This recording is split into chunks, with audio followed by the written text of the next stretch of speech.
আল্লাহ রাব্বুল আলামিন কোরআনুল কারীমের 89 নম্বর সূরা আল ফাজরের ভিতরে আল্লাহ রাব্বুল আলামিন বলেন আল ফাজর, আল্লাহ তাআলা বলেন কসম ফজরের।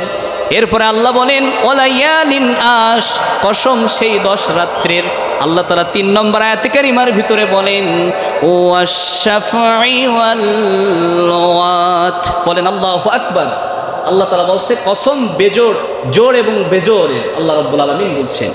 প্রিয় ভাইয়েরা, 2 নম্বর আয়াত আল্লাহ তাআলা বলছেন ওয়ালায়ালিন আশ, কসম সেই 10 রাত্রে। এবার আসেন তাফসিরের দিকে ফিরে যাই। তাফসির ইবনে কাসির, তাফসির রুহুল মানি, তাফসিরে উসমানী সহ ভিন্ন ভিন্ন তাফসিরের ভিতরে তাফসিরের হাফেজ ইবনে কাসির রাহিমাহুল্লাহ তানার প্রসিদ্ধ তাফসির তাফসিরুল কোরআনুল আযীম, যেটাকে আমরা চিনি তাফসির ইবনে কাসির হিসাবে, হাফেজ ইবনে কাসির রাহিমাহুল্লাহ কোরআনুল কারীমের 89 নম্বর সূরাতুল আল ফাজরের 2 নম্বর আয়াতে কারিমার তাফসিরে লিখতে গিয়ে উনি বলেছেন আল্লাহ তাআলা ওই 10 রাত্রির কসম খেয়েছেন। সেই 10 রাত হলো আরবি মাসের সব থেকে সর্বশেষ মাস, অর্থাৎ জিলহজ মাস। এই জিলহজ মাসের প্রথম 10 রাত্রির কসম আরশে আজিমের মালিক আমার আল্লাহ খাইলেন। বলেন সুবহানাল্লাহ। যে মাসে আমরা রয়েছি এই মাসের 10টি রাত, প্রথম 10টি রাত আল্লাহ রাব্বুল আলামিন এই 10টি রাতের কসম খেয়েছেন। কত বড় কথা! আল্লাহ তাআলা কসম খেয়েছেন, তার মানে এর ভিতরে কিছু আছে না নাই? আছে না না ভাইয়েরা আমার? অবশ্যই রয়েছে। সেটা আমরা খুঁজে খুঁজে বাহির করব আল্লাহ তাআলা এই রাত্রের ভিতরে কি আমাদের জন্য রেখে দিয়েছে। আমার ভাইয়েরা, আমার বন্ধুরা, আল্লাহ রাব্বুল আলামিন কোরআনুল কারীমের সুন্দর করে জানিয়ে দিচ্ছে জিলহজ মাসের 10টা রাত তোমাদের মাঝে আমি দিয়েছি। এই রাতটা তোমরা হেলাই খেলাই কাটিয়ে দিও না। এই 10টি রাত আমি আল্লাহর কাছে এত পছন্দনীয়। আল্লাহ রাব্বুল আলামিন বলেন পৃথিবীর ভিতরে সব থেকে যেই 10টি রাত আমি আল্লাহর কাছে বেশি পছন্দনীয়, সেই 10টি রাত হলো জিলহজ মাসের 10 তারিখের রাত। বলি সুবহানাল্লাহ। আল্লাহ রাব্বুল আলামিনের কাছে কত পছন্দনীয়।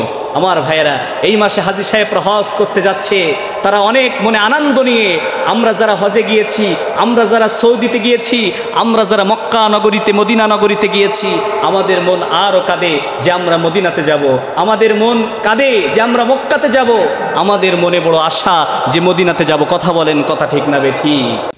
মনে বড় আশা ছিল যাব মদিনায়, মনে বড় আশা ছিল যাব মদিনায়। ও আল্লাহ, তোমার বান্দাদের ভিতর থেকে যারা ওই মক্কা নগরীতে এখনো পা দিতে পারে নাই, মাওলা মেহেরবানি করে তোমার বান্দাদেরকে ওই মক্কার জমিনে একবারের মতো হলেও যাওয়ার তৌফিক দিয়ে দিও। চিৎকার দিয়ে বলেন না ভাই আমিন। আমার ভাইয়েরা, সেই জায়গায় যারা গিয়েছে, রহমতের জায়গা, কত সুন্দর জায়গা, পৃথিবীর শ্রেষ্ঠ জায়গা, যেই জায়গায় বিশ্ব নবী মুহাম্মদ রাসূলুল্লাহ সাল্লাল্লাহু আলাইহি সাল্লাম ঘুমায় আছে। আহারে কত সুন্দর জায়গা! আল্লাহ তাআলা আমাদের যাওয়ার তৌফিক দান করুক, বলে আমিন। আমার ভাইয়েরা, আমার বন্ধুরা, এই জিলহজ মাসের আল্লাহ রাব্বুল আলামিন কি পরিমাণ গুরুত্ব, জিলহজ মাসের কি পরিমাণ ফজিলত আল্লাহ রাব্বুল আলামিন আপনার আমার জন্য রেখে দিয়েছেন। এই জিলহজ মাসের 10 দিন পৃথিবীর ভিতরে সব থেকে শ্রেষ্ঠ দিন বিশ্বনবী আমার বলেন, আমার নবী সাল্লাল্লাহু আলাইহি সাল্লাম বলছেন পৃথিবীর ভিতরে সব থেকে শ্রেষ্ঠ দিন হলো, শ্রেষ্ঠ সময় হলো জিলহজ মাসের 10 দিনের রাত। বলেন সুবহানাল্লাহ। এরপরে আসেন আমার ভাইয়েরা, আল্লাহ রাব্বুল আলামিন কোরআনুল কারীমের আল্লাহ তাআলা সুন্দর করে জানিয়ে দিচ্ছেন সূরা হজ্জের ভিতরে আল্লাহ রাব্বুল আলামিন বলেন যারা আশুরার রাতের আগে তারা যখন জিলহজ মাসের রাত পাইবে, তারা এই জিলহজ মাসের রাত্রে পরীক্ষা দেওয়ার জন্য তারা প্রস্তুতি গ্রহণ করবে। কারণ এই রাত্রিতে আল্লাহর নবী বিশ্বনবী হযরতে মুহাম্মদ রাসূলুল্লাহ সাল্লাল্লাহু আলাইহি সাল্লাম, জানার দোয়ার ফসল বিশ্বনবী, তিনি আর কেউ নন, তিনি হলেন মুসলিম মিল্লাতের জাতির পিতা, মিল্লাতা আবিকুম ইব্রাহিম হুয়া সাম্মাকুমুল মুসলিমিন। বলেন আল্লাহু আকবার। আল্লাহ রাব্বুল আলামিন কোরআনুল কারীমের সূরাতুল হজ্জের ভিতরে আল্লাহ তাআলা জানিয়ে দিচ্ছে মিল্লাত আবিকুম ইব্রাহিম, হে ইব্রাহিম তুমি হয়ে গেল সমস্ত মুসলমানদের জাতির পিতা। মুসলমান জাতির পিতা কে? হযরত ইব্রাহিম আলাইহিস সালাম। তিনি হলেন সার্টিফিকেট প্রাপ্ত জাতির পিতা, কিন্তু বিগত দিনে আমরা সার্টিফিকেট বিহীন জাতির পিতা পেয়েছিলাম। কথা বলেন, কথা ঠিক না বেঠিক? ও ভাই, কেমন করে তোমার নেত্রীর বাবা জাতির পিতা হতে পারে? জাতির পিতা হলেন, সার্টিফিকেট দিলেন আল্লাহ কোরআনের ভিতরে, যেই জাতির পিতা মিল্লাত আবিকুম ইব্রাহিম হুয়া সাম্মাকুমুল মুসলিমিন। তোমার আমার আপনার আমার সকলের বাবা, সকলের দাদা, তার বাবা 14 গোষ্ঠীর নাম যিনি রেখে দিয়েছেন মুসলমান, তিনিই হলেন জাতির পিতা। কোনোদিন জাতির পিতা নেত্রীর বাবা হতে পারে না। কথা বলেন, কথা ঠিক না বেঠিক? আমাদেরকে আজকের ভুল শিক্ষা দেওয়া হয়েছিল, আজকের আমাদেরকে দারোয়ানের থিওরি শিক্ষা দেওয়া হয়েছিল। আজকের আমাদের সন্তানদেরকে যদি জিজ্ঞাসা করা হয়, ও আমার সোনার মানিকেরা, বলো তো দেখি জাতির পিতাকে, তারা বলবে বঙ্গবন্ধু শেখ মুজিবুর রহমান। কথা বলেন, কথা ঠিক না বেঠিক? এটা আমাদের সংসদ ভবন থেকে আইন পাশ হয়ে গিয়েছে। ইনি হলে জাতির পিতা হতে পারে না। জাতির পিতা হলে মিল্লাত আবিকুম ইব্রাহিম হুয়া সাম্মাকুমুল মুসলিমিন। যতদিন তোমরা বিশ্ববিদ্যালয়গুলোতে বিশ্ববিদ্যালয়ের স্যারগুলা ম্যাডামগুলা যারা শিক্ষা দিয়েছিল জাতির পিতা শেখ মুজিবুর রহমান, আমার ভাইরা কোরআনুল কারীম তার দলিল, যারা যতদিন তার জবান দিয়ে জাতির পিতা ওই ব্যক্তিকে বানিয়েছে, ততদিন তারা তার আমল নামায় সওয়াব তো দূরের কথা বরং গুনাহ লিখেছে। কথা বলেন, কথা ঠিক না বেঠিক?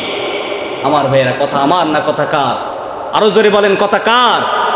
আমার ভাইয়ের, আমার বন্ধুরা, সহিহ বুখারীর ব্যাখ্যা গ্রন্থ ফাতহুল বারী এর সেফাইকারী বিশ্ব জগতের বিখ্যাত আলেম আল্লামা হাফেজ ইবনে হাজার আসকাল রাহিমাহুল্লাহ তিনি বলেন, ইসলামের সকল দিক থেকে পরিপূর্ণ দিন আল্লাহ রাব্বুল আলামিন যেই দিন দিয়েছিলেন, পরিপূর্ণ সময় আল্লাহ যেই দিন দিয়েছিলেন, সেই দিনটাই হলো আরাফার ময়দানের দিন। চিৎকার দিয়ে বলেন না সুবহানাল্লাহ? যেই দিনটা এই জিলহজ মাসের 10 তারিখের ভিতরে আছে। কথা বলেন, কথা ঠিক না বেঠিক? প্রিয় ভাইরা, বুখারীর উস্তাদ আল্লামা হাফেজ ইবনে হাজার আসকাল রাহিমাহুল্লাহ তিনি বলেন, ইসলামের সকল ইবাদত সমূহের মিলন ঘটেছে এই জিলহজ মাসে। কথা বলেন, কথা ঠিক না বেঠিক? আমার ভাইয়েরা, সেই সম্পর্কে আল্লাহ রাব্বুল আলামিন কোরআনুল কারীমের 2 নম্বর সূরা, সবাই বলেন কয় নম্বর সূরা? আল্লাহ তাআলা কোরআনুল কারীমের 2 নম্বর সূরা, সূরা বাকারার ভিতরে আল্লাহ তাআলা বলেছেন। এরপরও আল্লাহ রাব্বুল আলামিন সূরা আল মায়েদার ভিতরে, যেই সূরার আলোকে গত জুম্মায় আলোচনা করেছিলাম, সূরা আল মায়েদার 2 নম্বর আয়াতের শেষ অংশে আল্লাহ রাব্বুল আলামিন বলেন, আল-ইয়াউমা আকমালতু লাকুম দীনাকুম ওয়া আতমামতু আলাইকুম নি'মাতি ওয়া রাদিতু লাকুমুল ইসলাম দীনা। আল্লাহ রাব্বুল আলামিন সূরাতুল মায়েদার 3 নম্বর আয়াতে কারিমার ভিতরে সুন্দর করে আমার আল্লাহ রাব্বুল আলামিন জানিয়ে দিচ্ছে, ও পৃথিবীর মানুষ, দুনিয়ার মানুষ, আমি আল্লাহ রাব্বুল আলামিন তোমাদের জন্য আমি আল্লাহ তাআলা দিনটা নির্ধারণ করেছিলাম। ওই দিন কোন দিন? আরাফার ময়দানের দিন। আল্লাহ বলছেন, ওই দিন আমি তোমাদের উপরে ইসলামটাকে পরিপূর্ণভাবে দিয়েছিলাম। আল্লাহ রাসূল সাল্লাল্লাহু আলাইহি সাল্লাম বিদায় হজ, তিনি আরাফার ময়দানে ভাষণ দিচ্ছেন, বিদায় হজের ভাষণ। বিশ্বনবী যখন ভাষণ দেয়, আল্লাহ রাব্বুল আলামিন কোরআনুল কারীমের সূরাতুল মায়েদার 3 নম্বর আয়াতে কারীম আল্লাহ নাজিল করে দিলেন। বলেন সুবহানাল্লাহ। যে আল্লাহ তাআলা বলছেন, বিশ্বনবী আপনি আপনার উম্মতদেরকে জানিয়ে দেন। কি জানিয়ে দেন? যে ইসলামটা আপনার উম্মতের মাঝে আপনি রেখে যাচ্ছেন, কোরআন রেখে যাচ্ছেন, হাদিস রেখে যাচ্ছেন, কিন্তু ইসলামটা আপনার উম্মতেরা পাইল কোথার থেকে, এই ইসলামটা মিলন ঘটলো কোথার থেকে, এটা আপনি জানিয়ে দেন। আমার ভাইয়েরা, এই ইসলামের মিলন ঘটেছে আল্লাহর নবী বিশ্ব নবীর উপরে কোরআনুল কারীমের সূরাতুল মায়েদার 3 নম্বর আয়াতে কারীম আল্লাহ নাজিল করে দিলেন। এর মানে বোঝাতে চাচ্ছেন যে আরাফার ময়দানের দিনের গুরুত্ব আছে না নাই? যদি আরাফার ময়দানের গুরুত্ব থেকে থাকে, তাহলে এই জিলহজ মাসেরও গুরুত্ব আছে। কারণ এই জিলহজ মাসের 10 তারিখের ভিতরে কোনো একটা দিন আল্লাহ রাব্বুল আলামিন আরাফার ময়দানের দিন করে দিয়েছেন। বলেন সুবহানাল্লাহ। বিশেষ করে হাজী সাহেবরা যারা হজ করতে যায়, তারা জিলহজ মাসের 9 তারিখ আরাফার দিন হিসাবে তারা গণ্য করে। ও ওই দিন তারা ইবাদত বন্দেগী করে, আল্লাহর কাছে দোয়া করে, আল্লাহর কাছে হাত তুলে দোয়া করে। আরাফার ময়দানে কান্নার রুল পড়ে যায়।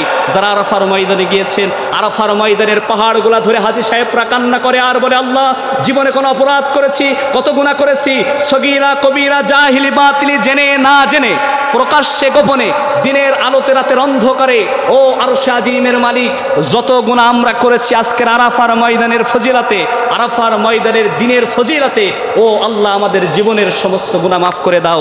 আল্লাহ বলে, আমার আরাফার ময়দানে আমার কোনো হাজী যদি আমার কাছে শুধু দোয়া করতে থাকে, আমি আল্লাহ আমার সপ্তম আসমান ত্যাগ করে, আমি আল্লাহ আমার আরশে আজিম ত্যাগ করে বান্দার দোয়া কবুলের জন্য, আরাফার দিনের জন্য আমি আল্লাহ রব্বুল আলামিন সর্বশেষ আসমানে অর্থাৎ আমাদের আসমানে আল্লাহ তাআলা চলে আসে। বলেন সুবহানাল্লাহ। আমার ভাইয়ের, আমার বন্ধুরা, এই সার্টিফিকেট, এই সারপ্রাইজ শুধুমাত্র হাজী সাহেবদের জন্য নয়, আল্লাহ রব্বুল আলামিন আপনার আমার জন্য দিয়ে দিয়েছেন। তার কারণ আল্লাহ রব্বুল আলামিন জানিয়ে দিচ্ছে আরাফার দিন যারা রোজা রাখবে, ভালো করে আমার দিকে মনোযোগ দেন আমার ভাইয়েরা। মা বোনদের আসার মতো মসজিদে পরিবেশ নাই, হয়তোবা পরিবেশ যতটুকু ছিল তাও বন্ধ হয়ে যাবে। আমার ভাইয়েরা একটু মনোযোগ দেন, মা বোনদের কানে একটু পৌঁছায় দিবেন আরাফার দিনের রোজার কতটা ফজিলত, আরাফার দিনের রোজার কতটা গুরুত্ব। বিশ্ব নবী বলেন, বুখারীর ভিতরে, মুসলিম শরীফের ভিতরে আমার নবী বলেন, আরাফার দিন যদি কোনো আমার আল্লাহর গোলাম, আমার উম্মতেরা রোজা রাখে, তাহলে বিগত একটা বছরের গুনাহ এবং ভবিষ্যতে একটা বছরের গুনাহ মাফ করে দিবেন। একজন বলেন তো তিনি কে? যদি আরাফার দিন আল্লাহর কোনো গোলাম রোজা রাখতে পারে, তাহলে বিগত এক বছরের গুনাহ এবং পরের এক বছরের গুনাহ, 2 বছরের গুনাহ মাফ করে দিবেন আল্লাহ রব্বুল আলামিন। বলেন সুবহানাল্লাহ। আমার ভাইয়েরা, আপনার আমার মতো চাওয়ার পাওয়ার কিছু কি থাকে? যদি আমরা খালেস নিয়াতে, পরিপূর্ণ নিয়াতে আমরা যদি আরাফার ময়দানের দিন রোজা রাখতে পারি, তাহলে আল্লাহ তাআলা আপনার আমার জীবনের গুনাহ মাফ করে দিবেন। শুধু তাই নয় আমার ভাইয়েরা, এখানে আলেমদের ভিতরে একটু মতভেদ রয়েছে যে আরাফার দিন কিছু কিছু আলেম বলেছে জিলহজ মাসের 9 তারিখ, যেই দিন সৌদি আরবে জিলহজ মাসের 9 তারিখ হবে, আরাফার ময়দানে হাজিরা যখন ইরহাম পড়ে যখন প্রস্তুতি নিবে, তারা যখন আরাফার ময়দানে উপস্থিত হবে, ওই দিনটা আরাফার দিন। যে কোনো মাসে, যে কোনো দিনে, যে কোনো দেশে, পৃথিবীর যেই প্রান্তে ওই রাতটা, ওই দিনটা, ওই তারিখটা আসবে, ওই দিনটাই হলো আরাফার দিন। কিন্তু কিছু কিছু স্কলাররা বলেছেন যে আরাফার দিন ওই দিন, সৌদিতে যেই দিন 9 তারিখ হবে ওই দিন আরাফার দিন ওই জায়গায়। আমাদের এখানে যখন জিলহজ মাসের 9 তারিখ হবে, এই দিন আমাদের আরাফার দিন। আমার ভাইয়ের, আমি আপনাদেরকে ক্লিয়ার করে দেই, মনের ভিতরে কিউরিসিটি রাখা যাবে না, মনের ভিতরে সংশয় দূর করতে হবে, সন্দেহ রাখা যাবে না। তার কারণ আমরা 8 তারিখেও রোজা রাখবো, আমরা 9 তারিখেও রোজা রাখবো, বলি ইনশাআল্লাহ। তাহলে আমাদের সন্দেহ বুঝে যাবে, 9 তারিখও পেয়ে যাব, আমরা 8 তারিখও পেয়ে যাব, যে কোনো একটা দিন আমরা আরাফার দিন পেয়ে যাব। আল্লাহ তাআলা আমাদের সকলকে আরাফার দিন রোজা রাখার তৌফিক দান করুক, বলেন আমিন। আমার ভাইয়ের, আমার বন্ধুরা, আরাফার দিন কি পরিমাণ গুরুত্ব! এই আরাফার দিন এবং জিলহজ মাসের প্রথম 10টা রাতের গুরুত্ব আল্লাহ রাব্বুল আলামিন কেন দিলেন? আমার ভাইরা, ইসলামের স্তম্ভ, এই ইসলামটা দাঁড়িয়ে আছে 5টা জিনিসের উপরে। বলেন তো কয়টা জিনিসের উপরে? সবাই বলেন কয়টা জিনিসের উপরে? হাত উঁচু করেন সবাই। আপনাদের কাছে প্রশ্ন করলে আমার ভাই আপনারা বলতে পারেন না যে ইসলাম দাঁড়িয়ে আছে কয়টা জিনিসের উপরে? সবাই বলেন কয়টা জিনিসের উপরে? আরো জোরে বলেন কয়টা জিনিসের উপরে? জোর হলো না, আরো জোরে। কয়টা? হাত নামান। 5টা জিনিসের উপর ইসলাম দাঁড়িয়ে আছে। কালেমা, ভালো করে মনোযোগ দেন। কালেমা, এই বিষয়ে আপনাদের সামনে বিস্তারিত আলোচনা একটা জুম্মায় করেছিলাম। কালেমা, নামাজ, রোজা, হজ আর যাকাত, এই 5টা জিনিসের উপর ইসলাম দাঁড়িয়ে আছে। কথা বলুন, কথা ঠিক না বেঠিক? এবার আসেন, আপনি কালেমা, জিলহজ মাসেও যদি আপনি কালেমা পড়েন, আপনার কালেমাটাও পড়া আল্লাহর দরবারে কবুল হয়ে যাবে। আবার জিলহজ মাস ব্যতীত আর 11টা মাসেও যদি আপনি কালেমা পড়েন, আপনার কালেমাটা আল্লাহ কবুল করে নেবে। এবার আসেন, কালেমার পরে নামাজ, নামাজ যদি আপনি জিলহজ মাস ব্যতীত অন্য মাসে পড়েন, আপনার নামাজও কবুল হয়ে যাবে। জিলহজ মাসেও যদি আপনি নামাজ পড়েন, সেই নামাজ আল্লাহর দরবারে কবুল হয়ে যাবে। কালেমা, নামাজ গেল। রোজা, এবার আপনি আসেন, রোজা যদি আপনি রমজান মাসে রাখেন, রমজানের রোজাটা কবুল হয়ে যাবে। আপনি যে কোনো মাসে নফল রোজা রাখেন, সেই নফল রোজাটাও কবুল করে নেবে। একজন বলেন তো তিনি কে?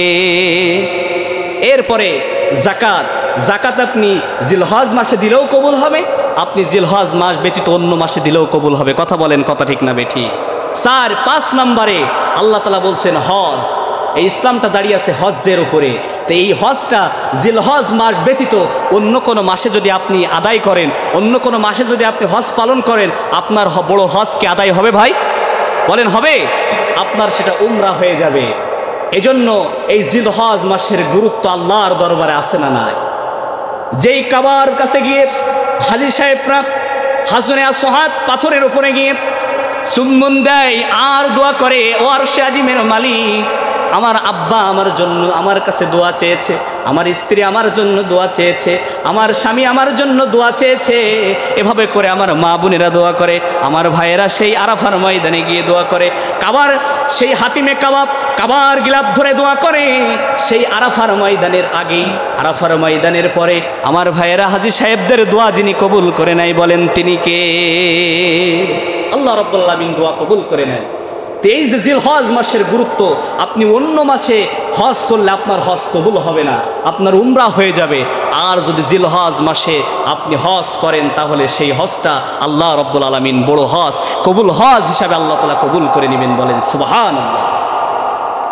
এবার আসেন আমার ভাইয়েরা, এই যে জিলহজ মাস আমরা পেয়েছি, এই জিলহজ মাসে কয়েকটি আমল আপনার আমার মাঝে রয়েছে।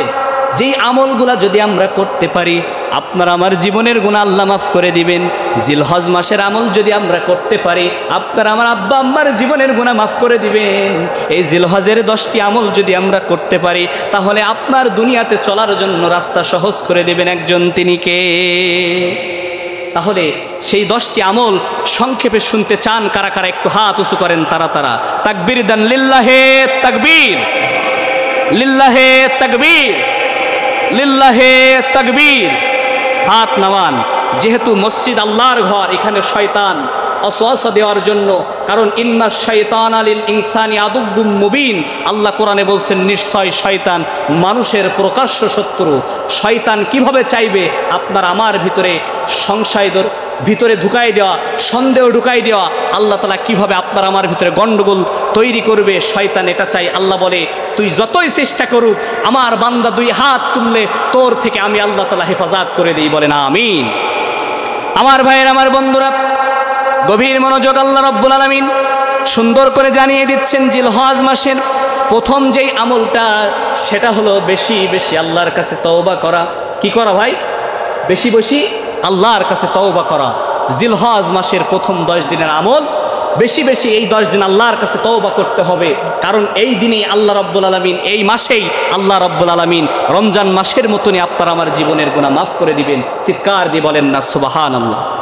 2 নম্বরে, যারা কুরবানি করার নিয়াত করেছেন, তারা বিশেষ করে চুল, দাড়ি, নখ এবং শরীরের যে কোনো জায়গার লোম, যে কোনো জায়গার যে কোনো জিনিস আপনারা মেহেরবানি করে কাটবেন না। কুরবানি করার নিয়াত যারা করেছেন, আমার ভাইয়েরা, আপনি যদি কোরবানি করার নিয়াত করেছেন, আপনার শরীরের লোম, আপনার শরীরের নখ আপনি যদি না কাটেন, তাহলে পরিপূর্ণ সওয়াব আল্লাহ তাআলা আপনার আমলনামায় দিয়ে দিবে। বলেন সুবহানাল্লাহ। এবার আসেন, যারা কোরবানি করবেন না, তারা কি করবেন? তারাও যদি নিয়াত করেন যে আল্লাহ, কোরবানি করার মতো সামর্থ্য আমার নাই, কিন্তু আল্লাহ কোরবানি করার মতন একটা ইচ্ছা ছিল, আল্লাহ আমার হাতের নখ রেখে দিলাম, আল্লাহ আমার দাড়িটা রেখে দিলাম, গোপটা রেখে দিলাম, আমার শরীরের সব জায়গার লোম আমি আল্লাহ রেখে দিলাম, কোরবানির পরেই আমি গোশত নিব, এরপরে আমি আমার শরীরের লোম কাটবো, এরপরে আমি চুল কাটবো, এরপরে আমি নখ কাটবো। ভাই, আল্লাহ রাব্বুল আলামিন ওই যে কোরবানি করেছে যেই ব্যক্তি, যে যতটুকু সওয়াব অর্জন করেছে, আপনিও যদি এই আমলটা করতে পারেন, আল্লাহ তাআলা আপনার আমল নামায় ওই ব্যক্তির মতো সওয়াব দিয়ে দিবে। বলেন সুবহানাল্লাহ। এবার আসেন 3 নম্বরে, সারা বছর যে নেক আমল আপনি করেছেন, সেই নেক আমলগুলো আপনি করবেন, কিন্তু এই 10 দিন আপনি বেশি বেশি নফল ইবাদত করবেন। বলেন কি ইবাদত? সবাই বলেন কি ইবাদত?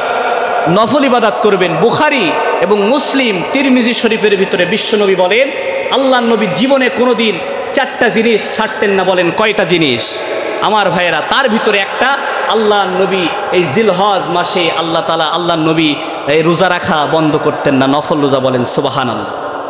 আমার ভাইয়ের, আমার বন্ধুরা, আল্লাহ নবী বিশ্বনবী জানিয়ে দেয়, জিলহজ মাসের 3 নম্বর আমল হলো, জিলহজ মাসের চাঁদ যখন দেখবে, 1 তারিখ থেকে শুরু করে 9 তারিখ পর্যন্ত ঈদের দিন রোজা রাখা হারাম। ঈদের দিনের আগ পর্যন্ত যদি আমার কোনো উম্মত, আল্লাহর কোনো বান্দা রোজা রাখে, কঠিনকাল কিয়ামতের দিন আমি নবী তার সুপারিশদাতা হয়ে যাব। সুবহানাল্লাহ। আল্লাহ নবী সেদিন সুপারিশ করে আপনাকে আমাকে জান্নাতের মেহমান বানিয়ে দিবেন। আমার ভাইয়েরা, এবার আসেন জিলহজ মাসের 4 নম্বর আমল। আল্লাহ নবী বলে নফল ইবাদত করার পরে যদি তারা হজ করতে পারে, যদি তারা হজ করবার নিয়াত করে, যদি তারা মক্কা নগরীতে গিয়ে, মদিনাতে গিয়ে যদি তারা হজ করতে পারে, তাহলে তার 4 নম্বর আমল আল্লাহর দরবারে কবুল হয়ে যাবে। সুবহানাল্লাহ। 5 নম্বর আমল, আমার ভাইয়েরা, আপনি যদি বেশি বেশি আল্লাহর জিকির করতে পারেন, আল্লাহ তাআলা এই 5 নম্বর আমলটাও আল্লাহর কাছে এতটা পছন্দনীয় হয়ে যাবে। সুবহানাল্লাহি ওয়া বিহামদিহি সুবহানাল্লাহিল আযীম, সুবহানাল্লাহ, আলহামদুলিল্লাহ, লা ইলাহা ইল্লাল্লাহু আল্লাহু আকবার। আল্লাহর কাছে এই জিকির করার দরকার আছে না নাই? আমার ভাইয়েরা একটু পড়েন আল্লাহু আকবার, সবাই পড়েন আল্লাহু আকবার, আল্লাহু আকবার, লা ইলাহা ইল্লাল্লাহু আল্লাহু আকবার, আল্লাহু আকবার, ওয়ালিল্লাহিল হামদ। এটা আমাদের বাংলাদেশের এই তাকবীরে তাশরিফ, কিন্তু আরবে একটা শব্দ বেশি করে বলা হয় আল্লাহু আকবার, আল্লাহু আকবার, লা ইলাহা ইল্লাল্লাহু আল্লাহু আকবার, আল্লাহু আকবার, আল্লাহু আকবার, ওয়ালিল্লাহিল হামদ। তারা আল্লাহু আকবার 3 বার বলে, 3 বার বললেও হবে, 2 বার বললেও হবে। এই একটা আমল, 6 নম্বর আমল তাকবীরে তাশরিফ পড়া। কি পড়া? তাকবীরে তাশরিফ পড়া। ভালো করে মনোযোগ দেন। কুরবানি করা যেমন ওয়াজিব, ঈদের নামাজ পড়া যেমন ওয়াজিব, জিলহজ মাসের 9 তারিখ, ভালো করে মনোযোগ দেন, 9 তারিখ ফজর থেকে 13 তারিখ আসর পর্যন্ত প্রত্যেক ফরজ নামাজের পরে এই তাকবীরে তাশরিফ একবার পড়ায় আল্লাহর বান্দার জন্য ওয়াজিব করে দিয়েছেন একজন। বলেন তো তিনি কে? তাহলে 9 তারিখ ফজর থেকে 13 তারিখ আসর পর্যন্ত ফরজের পরে আমরা তাকবীরে তাশরিফ পড়ব তো বলেন ইনশাআল্লাহ। আমার ভাইয়েরা, 7 নম্বর আমল হলো এই মাসে হজ করবে এবং উমরা করবে। 8 নম্বরে আরাফার দিনে তারা রোজা রাখবে। 9 নম্বরে ঈদের দিনের সুন্নাত তারা পালন করবে। ঈদের দিনের সুন্নাত তারা পালন করবে। 10 নম্বর আমল হলো কুরবানি যারা দিবে তারা খালেস নিয়াতে তারা ফরজ নামাজ যেন ত্যাগ না করে। অনেকে আছে যে কুরবানি করতে গিয়ে তারা কুরবানির গোশত কাটতে কাটতে তারা ফরজ নামাজ বাদ দিয়ে দেয়। ওয়াজিব পালন করতে গিয়ে আপনি যদি ফরজ ত্যাগ করেন, ওই ওয়াজিব আল্লাহর দরবারে কবুল হবে না। আমার ভাইয়েরা, আপনাদের কাছে হাত জোর করে অনুরোধ করব, আমার ভাইয়েরা, আপনারা কুরবানি করবেন, কুরবানির গোশত কাটবেন, কিন্তু ওয়াক্ত মতো নামাজ, আপনারা জোহরের নামাজ বা জুম্মার নামাজ, হয়তোবা শনিবারের দিন আমাদের ঈদের দিন হবে, তো এই দিনের জোহরের নামাজ, আসরের নামাজ, মাগরিবের নামাজ, ইশার নামাজ আমরা কেউ কাজা করব না। যদি 1 ওয়াক্ত নামাজ কাজা হয়ে যায়, আপনার কুরবানি, আপনার ঈদ আল্লাহর দরবারে কবুল হবে না।